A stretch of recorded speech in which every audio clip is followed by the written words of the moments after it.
PM Modi के सोना ना खरीदने की अपील के बाद क्या भारत में सोने के दाम गिरने वाले हैं? नमस्कार, बहुत स्वागत है आपका। न्यूज़ 18 का डिजिटल प्लेटफॉर्म आप देख रहे हैं। मैं हूं आपके साथ ऋतु सिंह।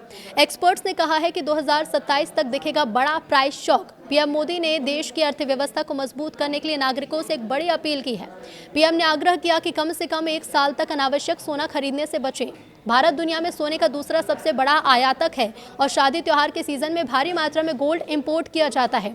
विशेषज्ञ मान रहे हैं कि इस कदम से न केवल रुपया मजबूत होगा बल्कि भविष्य में गोल्ड की कीमतों में एक बड़ा प्राइस शॉक भी देखने को मिल सकता है।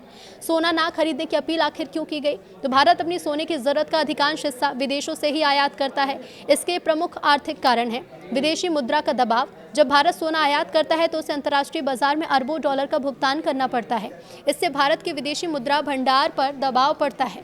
तो वहीं भारी आयात के कारण डॉलर की मांग बढ़ती है, जिससे रुपया कमजोर होता है। रुपए की मजबूती से पेट्रोल, डीजल और रसोई गैस जैसी जरूरी चीजों की कीमतें घटाने में मदद मिल सकती है। नीति निर्माताओं का मानना है कि अगर लोग पैसा फिजिकल गोल्ड में दबाने की बजाय बैंक, म्यूचुअल फंड या शेयर बाजार में लगाएंगे तो उस पैसे का इस्तेमाल देश के विकास और बुनियादी ढांचे के लिए किया जा सकेगा। 2027 तक 95,000 पर क्या सोना आ जाएगा? तो बाजार विश्लेषक मानते हैं कि अगर भारतीय उपभोक्ता 1 साल के लिए सोने की खरीदारी कम कर दें तो घरेलू मांग में अस्थायी रूप से नरमी आ सकती है। हालांकि विशेषज्ञों को अब भी उम्मीद है कि महंगाई और आर्थिक अनिश्चितता के कारण वैश्विक स्तर पर सोने की कीमतें मजबूत बनी रहेंगी। वैसे कुछ अनुमानों के मुताबिक 2027 तक भारत में सोने की कीमतें लगभग 85,000 से 95,000 प्रति 10 ग्राम तक गिर सकती हैं।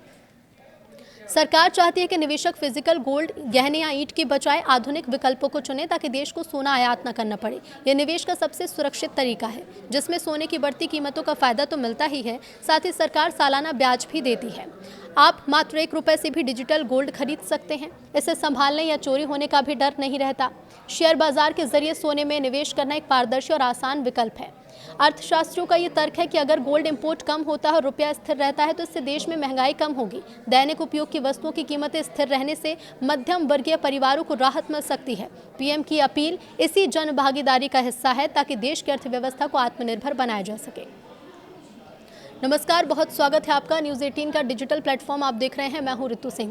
केरलम के सीएम का ऐलान 24 घंटे के अंदर होने वाला है। राहुल गांधी से मिलने के बाद पूर्व प्रदेश अध्यक्ष ने दावा किया है वेणुगोपाल पहली पसंद है। केरलम के अगले सीएम के नाम की घोषणा अगले 24 घंटे के अंदर हो सकती है। पूर्व प्रदेश कांग्रेस अध्यक्ष के मुरलीधरन ने राहुल गांधी से मिलने के बाद ये दावा किया। उन्होंने कहा कि मंगलवार रात या बुधवार सुबह तक मुख्यमंत्री के नाम सामने आ जाएगा। मुरलीधरन ने बताया कि सोनिया गांधी के आवास 10 जनपद पर राहुल ने केरल के पूर्व प्रदेश अध्यक्षों और कार्यकारी अध्यक्षों के साथ अगले सीएम के नाम पर चर्चा की है।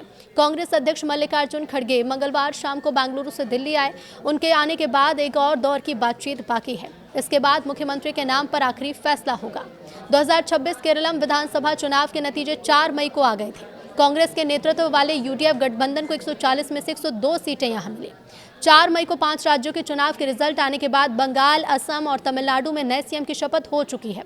पुडुचेरी में सीएम रंगास्वामी बुधवार को शपथ लेंगे, तो वहीं केरलम को अपने नए सीएम का इंतजार है। कांग्रेस आलाकमान ने सोमवार को केरलम कांग्रेस के पूर्व अध्यक्षों को दिल्ली बुलाया था।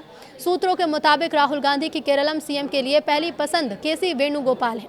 राहुल ने दिल्ली में वेणुगोपाल से अकेले में मुलाकात भी की थी। दावा किया जा रहा है कि वेणुगोपाल को सबसे ज्यादा विधायकों का समर्थन है। रिपोर्ट के मुताबिक कांग्रेस विधायक दल की बैठक में 75 से 80% सदस्यों ने केसी वेणुगोपाल को समर्थन दिया। वीडी सतीशन को 6 विधायकों का समर्थन मिला। बैठक के बाद 3 पूर्व प्रदेश अध्यक्षों ने सतीशन का समर्थन किया।